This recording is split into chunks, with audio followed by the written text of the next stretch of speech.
والذين هم للزكاة فاعلون والذين هم لفروجهم حافظون إلا على أزواجهم أو ما ملكت أيمانهم فإنهم غير ملومين فمن ابتغى وراء ذلك فأولئك هم العادون والذين هم لأماناتهم وعهدهم راعون والذين هم على صلواتهم يحافظون أولئك هم الوارثون الذين يرثون الفردوس هم فيها خالدون صدق اللہ العظیم۔ قابل احترام دوستو بزرگوں، قرآن کریم کی چند آیتیں آپ کے سامنے تلاوت ہوئی ہیں۔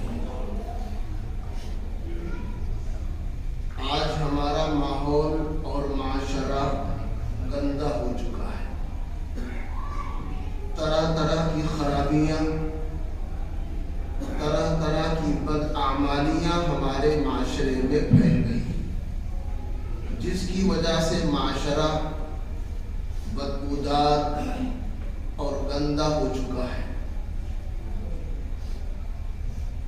اسی لیے اصلاح معاشرہ کی فکر کی جاتی ہے، ہمارا معاشرہ ٹھیک ہو جائے، رہن سہن درست ہو جائے تو ابھی ہر آدمی پرسکون زندگی گزارنے لگے اور ہر آدمی کو سکون اور عزت میسر ہو جائے۔ لیکن جب معاشرہ خراب ہوتا ہے تو ہر آدمی کے لیے پریشانی ہوتی ہے، ہمارا معاشرہ درست کیسے ہو؟ اصل مقصود ہے جنت کا حصول، کہ اللہ تعالیٰ ہم سے راضی ہو جائے اور جنت ہمیں دے دے۔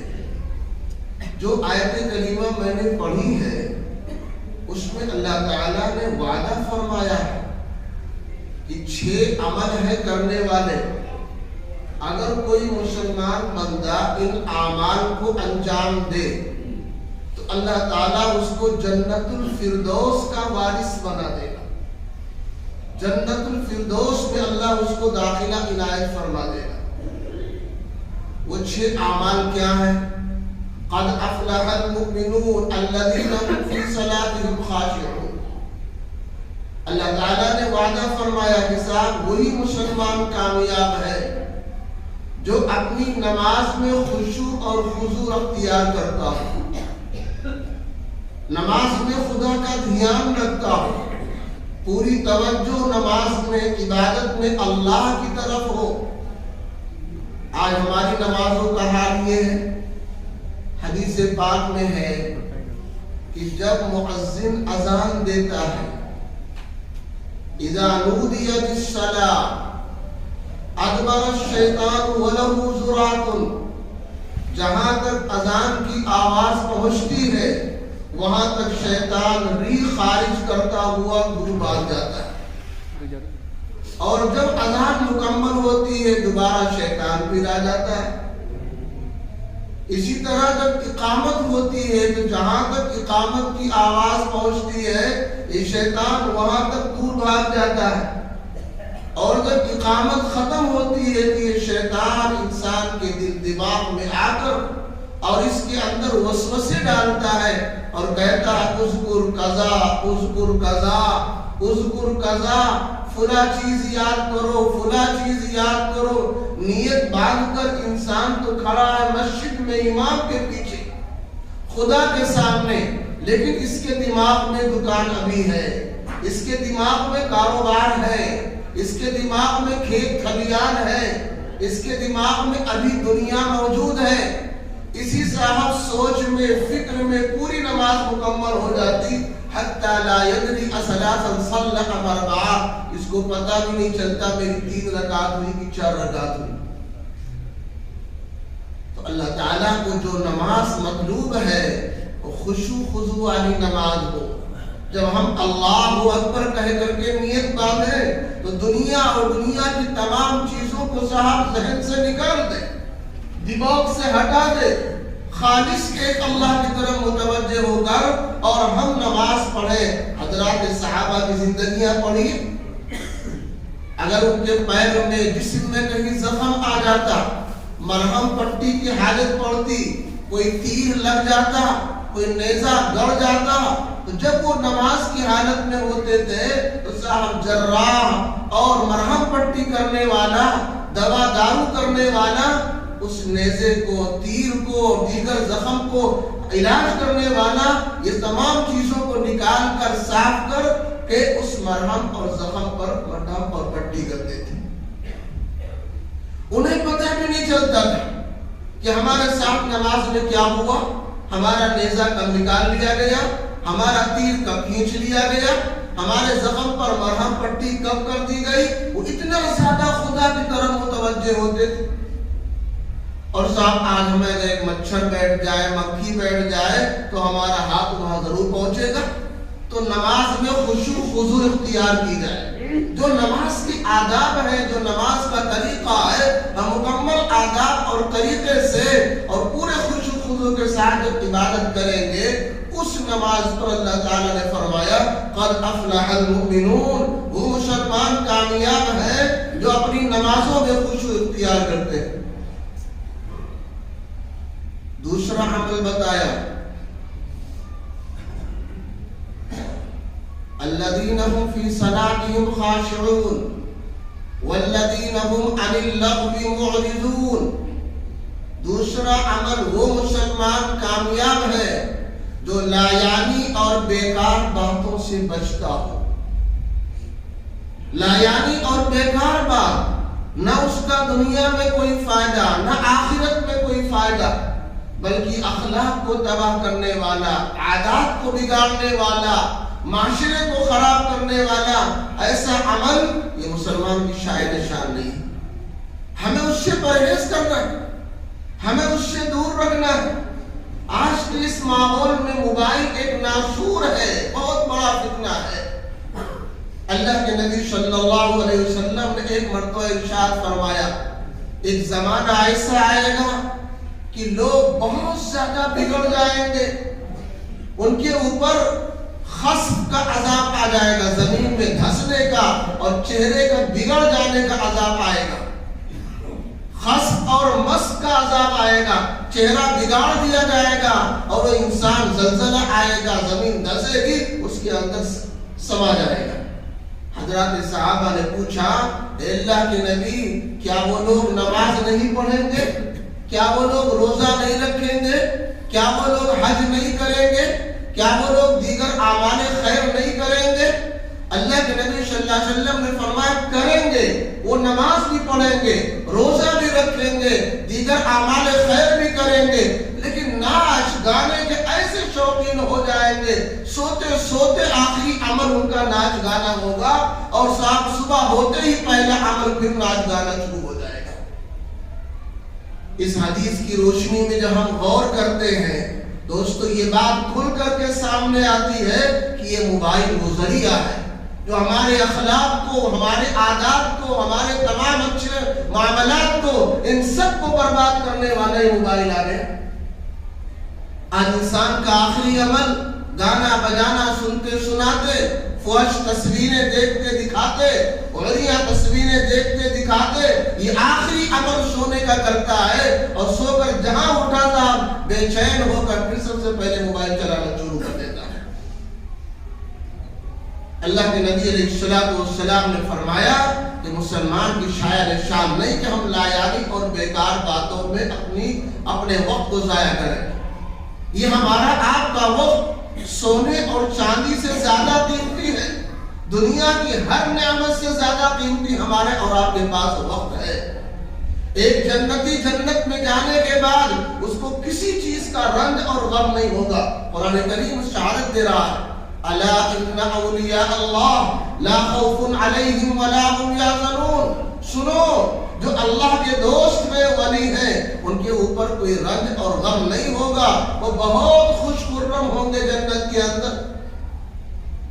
اگر کسی چیز کا غم ہوگا تو خالی ایک غم ہے جنتیوں کو، وہ غم ہے ان اوقات کے بارے میں، ان قیمتی لمحوں کے بارے میں جو ان کے اوقات دنیا میں بیکار چلے گئے، اس میں جس میں اس نے کچھ کرنا کیا نہ ہو، اس کے بارے میں جنت میں رہ کر کے بھی غم کرے گا، کاش میں ان خالی وقتوں میں اور عبادت کر لیتا, کچھ نمازیں پڑھ لیتا, کچھ صاحب روزے رکھ لیتا, کچھ قرآن کی تلاوت کر لیتا, کچھ اللہ کی مرضی کے مطابق کوئی اچھا کام کر لیتا.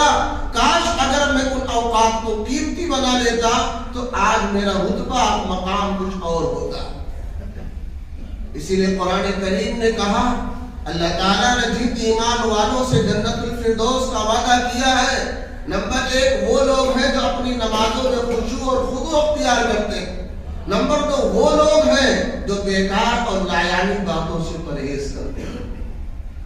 چوراہوں پر بیٹھ کر, دکانوں میں بیٹھ کر, اڈے بنا بنا کر ایک دوسرے کی غیبت کرنا, ایک دوسرے کی برائی کرنا, ایک دوسرے سے حسد کا معاملہ کرنا, بغض کا معاملہ کرنا, دشمنی کا معاملہ کرنا, غلط اسکیمیں بنانا, فتنے پیدا کرنا اور سازشیں کرنا, یہ سب انہی اڈوں کا نتیجہ ہوتا ہے جو انسان خالی ہو کر کبھی چوراہوں پر, کبھی مجلسوں میں, کبھی اڈوں پر, کبھی دکانوں میں, کبھی بازاروں میں خالی وقت بیٹھ کر اور یہ غلط اسکیمیں بناتا ہے. یہ سب لایانی فضول باتیں ہیں دوستو, اس سے پرہیز کریں. اسی لیے شیطان نے ایک مرتبہ اللہ سے درخواست کی, اے اللہ ہماری مجلس دنیا میں کہاں لگے گی, اجعل لی مجلسا, اے اللہ دنیا میں ہماری مجلس کہاں لگے گی. اللہ تعالیٰ نے کہا الاسواق و مجامع الطرق, بازار اور چوراہے یہ تیرے اڈے ہیں, تیری مجلس وہاں لگے گی. اب جو لوگ بازاروں میں خالی وقت بیٹھتے ہیں یا ہوٹلوں میں بیٹھتے ہیں, چوراہوں میں بیٹھتے ہیں, تو وہ فرشتوں کی نشست گاہ نہیں ہے, وہ تو شیطان کا اڈا ہے, شیطان کی مجلس ہے. اور جو مجلس شیطان کی ہو, شیطانی اڈا جو جگہ ہو, وہاں پر شیطانی عمل ہوگا. لہذا اس سے اپنے آپ کو بچائے, پکے سچے مسلمان بنے تاکہ جنت الفردوس کے وارث بنے. تیسرا عمل فرمایا والذین هم للزکاة فاعلون, جنت الفردوس میں جانے والے وہ لوگ ہیں, وہ مسلمان ہیں جو زکوٰۃ کو خوشی خوشی ادا کرنے والے. زکوٰۃ کو ٹیکس سمجھ کر نہیں, زکوٰۃ کو بوجھ سمجھ کر نہیں, بلکہ خوشی خوشی ادا کرنے والے. دوستو یہ اللہ تبارک تعالیٰ کی طرف سے بہت بڑی نعمت ہے.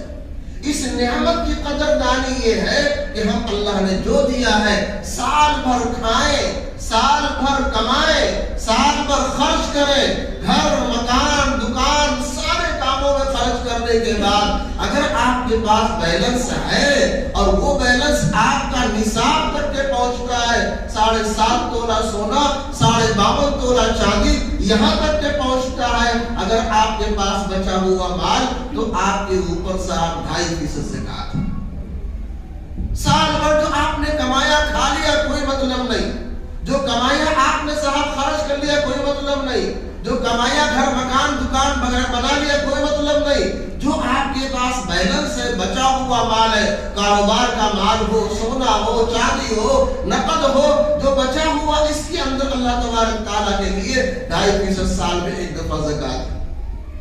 اور یہ زکات کوئی ٹیکس نہیں ہے بلکہ یہ زکات اللہ کی طرف سے ایک نعمت ہے, ایک شکر ہے کہ اللہ نے مجھے دیا ہمیں دینا ہے. اور اس کو ٹیکس سمجھ کر کے نہیں, بوجھ سمجھ کر کے نہیں, خوش دلی کے ساتھ آدمی اس کو ادا کر دے. اسی لیے فرمایا کہ دیکھیے جو لوگ زکات نہ دیں گے کل قیامت کے دن جب وہ خدا کے سامنے حاضر ہوں گے تو اللہ تبارک تعالیٰ ان کے مال کو ازدہے کی شکل میں تبدیل کر دے گا. من آتاہ اللہ مالا فلم یؤدی زکاتا, اللہ تعالیٰ نے جس کو مال عطا کیا اور اس شخص نے زکات نہیں دیا, مال کا حق ادا نہیں کیا, مسل لہ یوم القیامت شجاعا اقرع لہو زبیبتان, اللہ تبارک تعالیٰ ایک زہریلے ازدہے کی شکل میں آپ کے مال کو تبدیل کر دے گا اور صاحب وہ گلے میں لپیٹ دیا جائے گا. انسان کا چہرہ نوچے گا, انسان کا منہ نوچے گا, بدن نوچے گا اور کہے گا انا کنزوکا انا مالوکا, انا کنزوکا انا مالوکا, میں تیرا مال ہوں, میں تیرا خزانہ ہوں, میں تیرا پراپرٹی ہوں, جو تو نے سینے سے لگایا, بچا کیا تو اللہ تعالیٰ کی طرف سے میں مسلط کیا گیا ہوں کہ صاحب تجھ کو میں تکلیف پہنچاؤں. اس لیے اللہ تعالیٰ نے اگر مال دیا ہے کہ یہ بھی مسلمانوں کا حق ہے. اسلام کے جو بنیادی ارکان ہیں ان میں سے ایک بنیادی رکن ہے زکوٰۃ دینا. اللہ تعالیٰ نے اس لائق اگر بنایا ہے دوستو تو اس میں کوتاہی نہیں کرنی چاہیے, اس میں سستی نہیں کرنی چاہیے. ایک ایک مال کا حساب لگا کر, ایک ایک کاروبار میں جو لگا ہوا اس کا مال کا حساب لگا کر, چاہے پراپرٹی میں ہو, چاہے دکان میں ہو, چاہے بینکوں میں ہو, سب کا حساب لگا کر سال میں ایک دفعہ زکوٰۃ ادا کرے. ایسے لوگوں کے لیے اللہ تعالیٰ نے جنت الفردوس کا وارث بنایا. آگے فرمایا والذین هم لفروجهم حافظون. چوتھا عمل جس کے لیے جنت الفردوس کا وعدہ ہے وہ لوگ ہیں جو اپنی شرمگاہوں کی حفاظت کرنے والے, اپنی شرمگاہوں کی حفاظت کرنے والے. اللہ تبارک تعالیٰ کی طرف سے چند سزائیں ہیں جو طے ہیں, ان کو حدود کہا جاتا ہے. اور بقیہ کسی جرم پر اللہ تعالیٰ نے کوئی سزا نہیں طے کی, بلکہ جو وقت کا حاکم ہوگا, جو مناسب سمجھے گا وہ سزا دے گا. لیکن کچھ برائیاں ایسی ہیں جن کے اوپر اللہ تبارک تعالیٰ نے خود ہی سزا طے کر دی.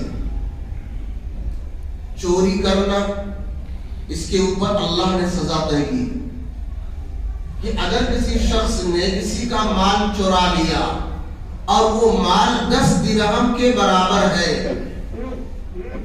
اور وہ چور پکڑا جائے, پکڑے جانے کی دو شکل ہے, یا تو خود اقرار کر لے کہ میں نے صاحب چوری کی ہے, اور یا اس کو دو مردوں نے دیکھا ہو, اپنی آنکھوں سے دیکھا ہو کہ فلاں آدمی چوری کر رہا ہے, سنی سنائی بات نہ ہو, اپنی آنکھوں سے دیکھا ہو, تو پھر اس کا ایک ہاتھ گھٹے سے کاٹ دیا جائے گا.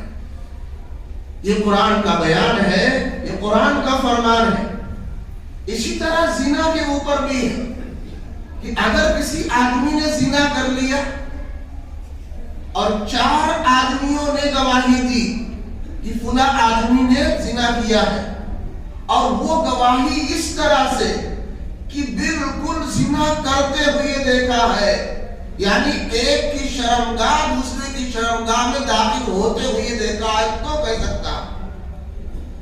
اب اگر ان گواہوں سے کسی کا زنا ثابت ہو جائے تو اگر وہ شادی شدہ ہو کر زنا کر رہا ہے تو قرآن نے اس کے لیے رجم بتایا ہے, سنسار کر دینا بتایا ہے. اس کو سنسار کر دو, دنیا میں جینے کا حق اسے آ گئی ہے. اور اگر شادی شدہ نہیں ہے, ابھی کنوارا ہے, شادی نہیں ہوئی, اور اس سے پہلے صاحب یہ غلطی کر رہا ہے, تو اس کے لیے کوڑے ہیں 100 کوڑے. 100 کوڑے اس کو لگائے جائیں گے. اگر وہ مر گیا مارتے مارتے تب بھی صاحب کیا ہے 100 کوڑے اس کو لگائے جائیں گے. اسی طرح اگر کسی نے کسی کو جان بوجھ کر قتل کر دیا تو صاحب اس کو اس کی جان کے بدلے میں جان ہے. یہ چند سزائیں ایسی ہیں جس کو اسلام نے طے کر دیا ہے. معلوم یہ ہوا کہ معاشرے کے اندر یہ بھیانک اور خطرناک جرم ہے. چوری کرنا بے انتہا جرم ہے, اسی طرح زنا کرنا بہت بڑا پاپ ہے, قتل کرنا بہت بڑا پاپ ہے. یہ بہت بڑے بڑے پاپ اور گناہ ہے جس کے اوپر اللہ تبارک تعالیٰ نے سزا کو طے کیا ہے. اب آپ اندازہ لگائیے, اگر کسی شخص نے زنا کر لیا اور شادی شدہ ہے تو قرآن کے اعتبار سے اس کی زندگی ختم, قرآن کے اعتبار سے اس کی زندگی ختم, اس کو سنسار کر دیا جانا چاہیے. اسی لیے قرآن کریم نے اس کی حفاظت پر بہت بڑے وعدے کو ادا فرمایا. اگر کوئی مرد مجاہد, اگر کوئی باہمت مرد ہو عورت ہو, وہ اپنی شرمگاہ کو بچائے, کبھی زنا کے قریب تک کے نہ جائے. اللہ تبارک تعالیٰ نے ایسے بندوں کے لیے جنت الفردوس کا وعدہ فرمایا. جگہ جگہ قرآن میں, جگہ جگہ حدیث پاک کے اندر فضیلت آئی ہے. من وَمَن يَتَوَكَّلُ لِي مَا بَيْنَ لِحْيَتَيْهِ وَمَا بَيْنَ رِجْلَيْهِ أَتَوَكَّلُ لَهُ بِالْجَنَّةِ۔ اللہ کے نبی صلی اللہ علیہ وسلم ارشاد فرماتے ہیں تم مجھے دو چیزوں کی گارنٹی دے دو، ہم تمہارے لیے جنت کی گارنٹی لیتے ہیں۔ دو عمل کی گارنٹی کہ جو ہمارے منہ میں زبان ہے ہم اس کو استعمال ٹھیک سے کریں گے، کبھی اس کا استعمال غلط نہیں ہوگا، ہم گالی گلوچ میں، غیبت میں، چغلی میں، غلط چیزوں میں اپنی زبان کا استعمال نہیں کریں گے۔ اسی طرح اپنی شرمگاہ کو غلط موقع پر استعمال نہیں کریں گے، جہاں ہمارا نکاح ہے، جہاں ہماری شادی ہے، جو ہماری بیوی ہے، وہاں پر صحیح مقام پر استعمال ہوگا، کبھی زبان یا شرمگاہ غلط جگہ پر استعمال نہ ہوگی۔ نبی نے فرمایا اگر کوئی بندہ ان دو چیزوں کی گارنٹی دیتا ہے، زبان استعمال صحیح کرے گا، شرمگاہ کا استعمال صحیح کرے گا، نبی فرماتا توکل لہ بالجنہ، ہم اس کے لیے جنت کی گارنٹی لیتے ہیں۔ کئی موقع پر اللہ کے نبی صلی اللہ علیہ وسلم نے فرمایا من وقاه الشر لقلقا وقرقبا وزمزبا فقد وقع الشر كله۔ جو آدمی زبان کی شر سے، جو آدمی زبان کی شر سے، شرمگاہ کی شر سے محفوظ ہو گیا، وہ سمجھو تمام شر سے اور تمام برائی سے محفوظ ہو گیا۔ یہ دو حصے بڑے اہم ہیں، ان کو آدمی بہت صحیح استعمال کرے اور ہر غلط کاموں سے انہیں بچائے رکھے، اس کے اوپر جنت الفردوس کا وعدہ کیا گیا ہے۔ والذین هم لفروجهم حافظون الا على ازواجهم او ما ملكت ايمانهم فانهم غير ملومين۔ دو جگہ قرآن نے بیان کیا، شرمگاہوں کے استعمال کرنے کی دو جگہ ہے، ایک جگہ اپنی بیوی ہے، دوسری جگہ اپنی باندیاں ہیں۔ جب کبھی باندیاں ملتی ہیں وہ دور ہوتا ہے تو بیوی کی طرح اپنی باندی بھی حلال ہوتی۔ آگے فرمایا والذین هم لأماناتهم وعہدهم راعون، وہ لوگ جو اپنی امانتوں کا اور اپنے عہد کا خیال رکھتے تھے، وہ بھی جنت الفردوس کے وارث ہیں۔ اگر کسی سے وعدہ کرو، اگر کسی کا حق اور امانت اپنے ذمے ہو، بلا ٹال مٹول کے اور بغیر کسی تردد کے اور بغیر کسی شک شبہے کے، جس کا جو حق نکلے اس کو فوراً ادا کر دینا چاہیے۔ میں نے ایک موقع پر واقعہ سنایا تھا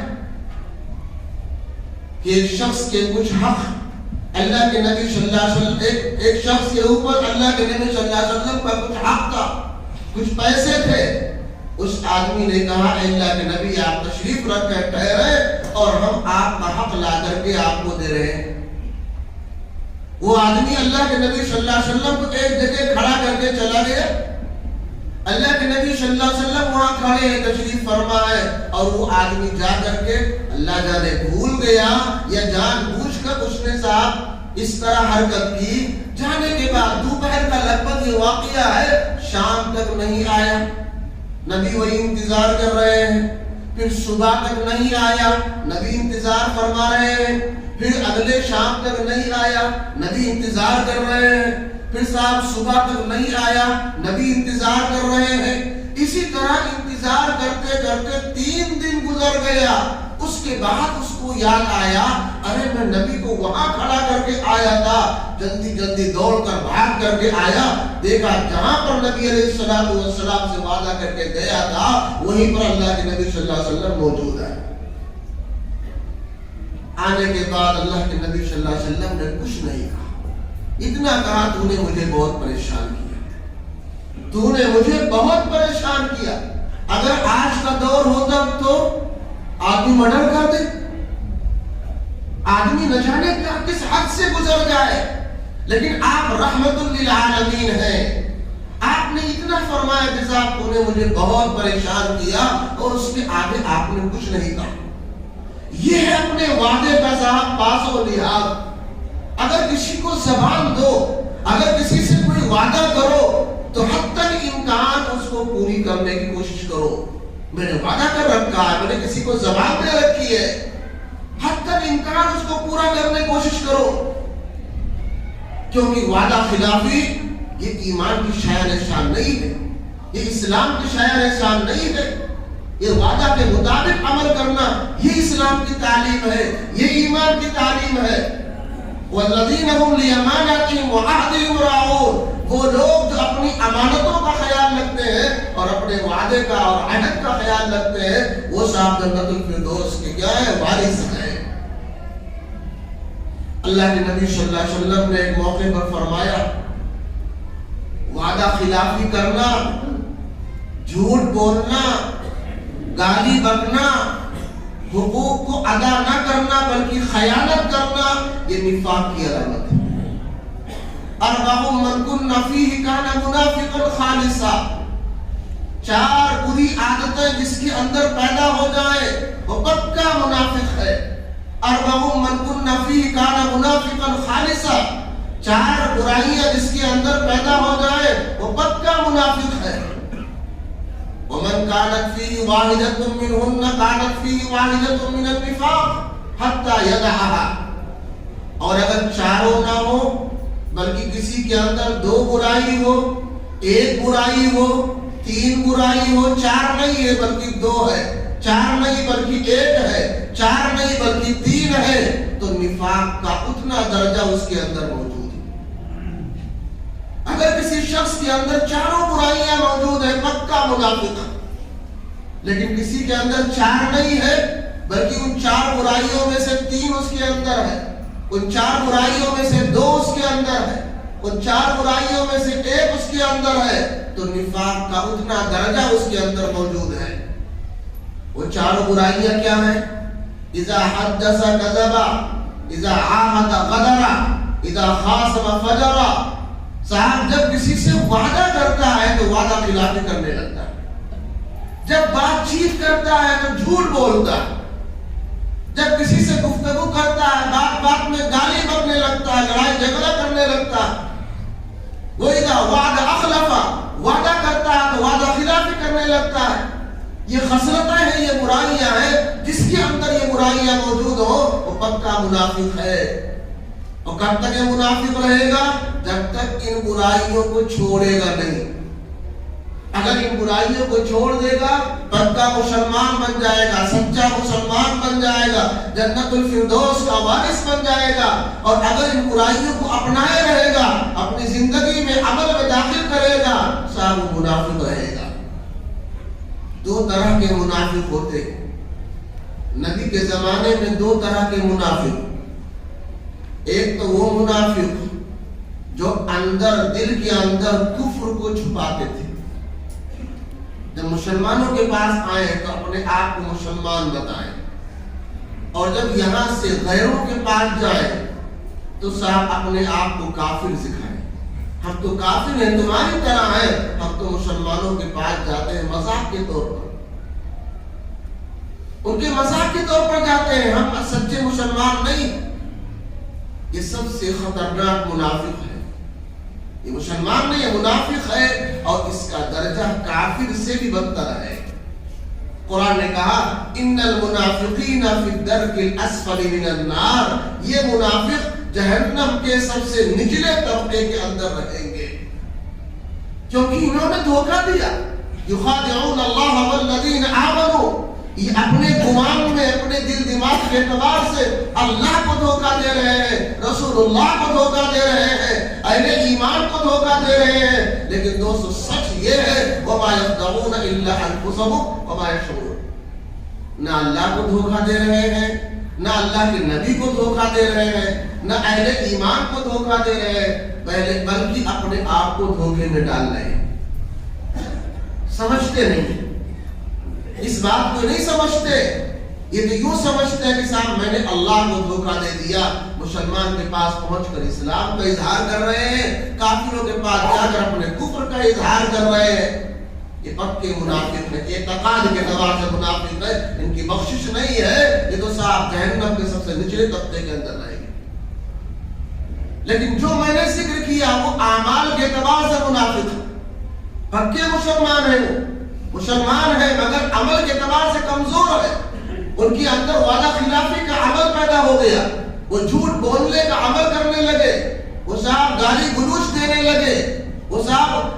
لڑائی اور جھگڑا کرنے لگے، اس اپنے برے کرتوت کی وجہ سے وہ منافق ہوئی ہے، تو عمل کی وجہ سے منافق ہے۔ اگر ان اعمال کو چھوڑ دے اب کہ مسلمان بن جائے، ایک منٹ کے اندر طے کر لے یا اللہ جو کچھ ہوا اب آئندہ ہم جھوٹ نہیں بولیں گے، یا اللہ جو ہوا اب آئندہ ہم وعدہ خلافی نہیں کریں گے، یا اللہ جو ہوا اب آئندہ ہم گالی گلوچ نہیں کریں گے، وعدہ خلافی نہیں کریں گے، اپنے عمل سے تائب بن جائیں۔ اللہ کے نبی صلی اللہ علیہ وسلم فرماتے ہیں التائب من الذنب کمن لا ذنب له، گناہوں سے توبہ کرنے والا ایسا پاک ہوتا ہے گویا اس نے گزشتہ زمانے میں گناہ ہی نہیں کیا۔ اس طرح اللہ تبارک تعالیٰ اس کو پاک اور صاف بنا دیتے ہیں۔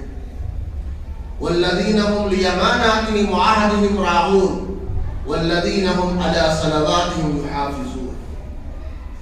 اور آگے پھر اللہ تعالیٰ نے نماز کو دہرایا۔ پہلے فرمایا تھا کہ صاحب جو اپنی نمازوں میں خشوع خضوع اختیار کرتے ہیں وہ جنت الفردوس کے وارث ہیں، اور اخیر میں پھر اللہ تعالیٰ نے کہا وہ لوگ جو اپنی نمازوں کی حفاظت کرتے ہیں، اپنی نمازوں کی حفاظت کرتے ہیں، یعنی پابندی اور مستقل مزاجی سے نماز پڑھتے ہیں۔ ایسا نہیں کہ جب دل چاہا آج جمعہ ہے نہا دھو کر کے آ گئے، جمعہ پڑھ لیا، شام کو عصر مغرب بھی پڑھ لیا، پھر ہفتہ بھر غائب ہے۔ بعض ایسے ہوتے ہیں جو 24 گھنٹے میں 1-2 نماز، کوئی مغرب میں آ گیا، کوئی خالی عشاء میں آ گیا، کوئی خالی فجر میں آ گیا، کوئی صاحب نماز کا اہتمام نہیں کرتا، پابندی نہیں، کبھی جب من ہوا تو پڑھ لیا، مرضی نہیں ہے نماز نہیں پڑھتا ہے، اس پر وعدہ نہیں ہے۔ اللہ تعالیٰ فرماتے جو اپنی نمازوں کی حفاظت کرے، جیسے اپنے جان کی حفاظت، جیسے اپنے مال کی حفاظت، اسی طرح نماز کی حفاظت ہونی چاہیے۔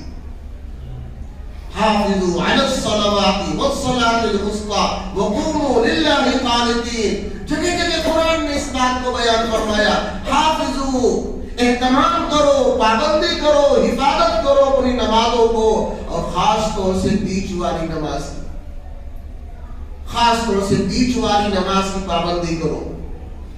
پہلے زمانے میں بازار وغیرہ جو لگتی تھی کہ مغرب تک کی ختم ہو جاتی تھی، عصر کے وقت بیچنے والے بھی چاہتے تھے لایا ہوا سارا مال میرا بک جائے، اور خریدنے والے بھی دیر سے نکلتے تھے گھر سے کہ صاحب مال سستا ملے گا، شام کے وقت جاؤ بازار تو مال سستا ملے گا، کیونکہ دکاندار مال بچا کر واپس لے جانا نہیں چاہیں گے، وہ چاہتے صاحب 1-8 روپیہ سستا بکے مگر بک جائے میرا مال۔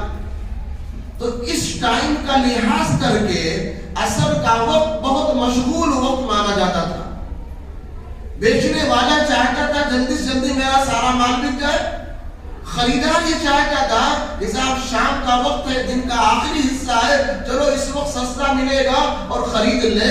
تو بڑی گہما گہمی اور بھیڑ بھاڑ کا وقت ہوتا تھا، مشغولیت کا وقت ہوتا تھا، تو خریدار کی بھی نماز چھوٹ جاتی تھی اور بیچنے والے کی بھی نماز چھوٹ جاتی تھی۔ اللہ تعالیٰ نے فرمایا حافظوا علی الصلوات والصلاة الوسطى، حفاظت کرو اپنی تمام نمازوں کی، ظہر کی، عصر کی، مغرب کی، عشاء کی، فجر کی، پانچوں نمازوں کی پابندی کرو، حفاظت کرو، اور خاص طور سے عصر کی، بیچ والی نماز کی۔ وہ مشغولیت کا وقت ہے، تمہارے بیچنے کا وقت ہے، تمہاری خریداری کا وقت ہے، کہ ایسا نہ ہو جائے کہ دنیا کے چند ٹکوں کے اور چند پیسوں کے فائدے اور نفع کی وجہ سے تم آخرت کے نفع کو چھوڑ دو۔ اس لیے دوستو نمازوں کی پابندی کا حکم دیا گیا ہے، وقت کی رعایت کرتے ہوئے آداب کا لحاظ کرتے ہوئے ہمیں نماز پڑھنا۔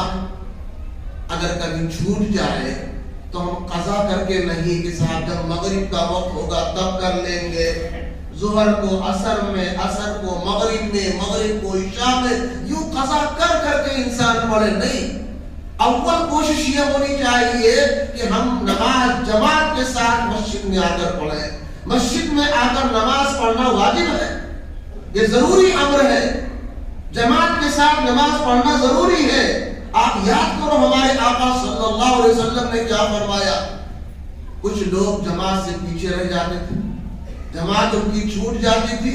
اللہ کے نبی صلی اللہ علیہ وسلم نے فرمایا میرا دل چاہتا ہے کہ میں کسی کو نماز پڑھانے کا حکم دوں کہ تم چلو امامت کرو, نماز پڑھاؤ, اور میں جاؤں ان لوگوں کے گھروں میں جو نماز کو چھوڑ کر, جماعت کو چھوڑ کر پیچھے رہ گئے, جماعت میں شریک نہیں ہے, اور ان کے گھروں میں میں آگ لگا دوں, ان کے گھروں میں میں آگ لگا دوں. وہ نمازی ہیں, نماز پڑھتے ہیں, مگر جماعت کے ساتھ نماز نہیں پڑھتے. اللہ کے نبی صلی اللہ علیہ وسلم نے فرمایا میرا دل یہ چاہتا ہے کسی کو امامت کے لیے کہوں کہ تم چل کر کے نماز پڑھاؤ, اور میں ان گھروں کی طرف جاؤں جہاں پر لوگ مجھے ملے اور جماعت میں شریک نہ ہو, ان کے گھروں میں ہم آگ لگا دیں. معلوم یہ ہوا ہمیں نماز پڑھنا اور جماعت کے ساتھ نماز پڑھنا. ایسا نہ کہ صاحب معمولی چیز کو عذر بنا کر, اس کو مجبوری سمجھ کر ہم جماعت کی نماز کو ترک کر دیں. ایک نماز اگر آپ اکیلے پڑھیں گے 1 ثواب ملے گا, مسجد کے اندر اگر آپ پڑھیں گے 27 گنا ثواب ملے گا. جامع مسجد میں پڑھیں گے آپ کو 500 نمازوں کا ثواب ملے گا. آپ مدینے کی مسجد میں جا کر پڑھیں گے 50,000 نمازوں کا ثواب ملے گا. بیت اللہ شریف میں جا کر پڑھیں گے آپ کو 1,00,000 نمازوں کا ثواب ملے گا. تو جب اس قدر دوستو ہمیں نفع مل رہا ہے, 1 روپیہ سستا اگر ملے تو ہم گونڈا کا رخ کریں گے, اترولہ چلے جائیں گے, اور زیادہ مال لینا ہو تو لکھنؤ تک چلے جائیں گے. 1 روپیہ مال سستا, 1000 پیس ہمیں لینا, ہمارا 1000 بچ جائے گا. اس کے لیے دور دراز کا انسان سفر کرتا ہے, گھر میں نماز پڑھو 1 گنا ملے گا, جامع مسجد میں آ کر پڑھو 500 نمازوں کا ثواب ملے گا. اس کے لیے تو ہمیں یقیناً آنا چاہیے. یہ دوستو اعمال ہیں جن کے کرنے پر اللہ تعالیٰ نے جنت الفردوس کا وعدہ فرمایا. اولئک هم الوارثون, یہ لوگ جو اعمال کرنے والے ہیں, نمازوں میں خشوع خضوع کرنے والے, لایانی بیکار باتوں سے بچنے والے, شرمگاہوں کی حفاظت کرنے والے, زکات ادا کرنے والے, نمازوں کی پابندی کرنے والے, عہد اور امانت کا لحاظ رکھنے والے, اولئک هم الوارثون, یہ جنت الفردوس کے وارث ہیں. جنت ان کی منتظر ہے, جنت کے دروازے ان کے لیے کھول دیے جائیں گے, بنا حساب و کتاب یہ لوگ جنت میں داخل ہو جائیں گے. دوستو ان اعمال پر بڑے بڑے وعدے کیے گئے, اس لیے ہمیں اور آپ کو لازم ہے کہ ہم اور آپ ان اعمال کے کرنے کی کوشش کریں. اللہ پاک ہم سب کو عمل کی توفیق عطا فرمائے.